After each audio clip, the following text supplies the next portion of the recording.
Good morning, everybody. Today is January 20th, 2017, and I have awakened with a Harry Percy, the Hotspur of the North. Look, I know that today a lot of my friends are terrified, some are horrified, and some are really depressed. I voted for Hillary because I thought, and I still think, she would have made a great president. And I don't necessarily share that opinion of Mr. Trump, but I do have a sliver of hope.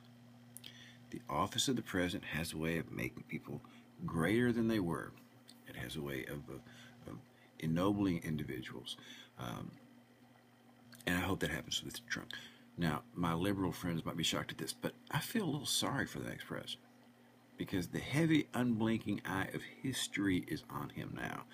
And in 100 years, nobody's going to care what buildings he owned, what his net worth was, who he conquered.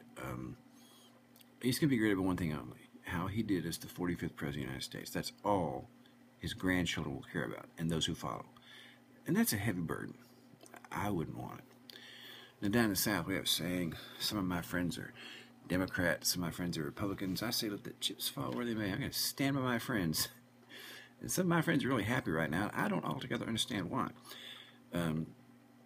But I think the problem we face in America is a two-party system, where a politician doesn't have to stand for anything. All he's got to do is point across the aisle and say, whatever that guy's for, I'm against. Whatever he's against, I'm for. I could do that. Anybody could do that. Right now, Washington is not occupied by policymakers or politicians. It's occupied by stonemasons, and they're getting very good at building walls. Not the kind Mr. Trump wants, but the kind that are going to be awfully tough for him to govern.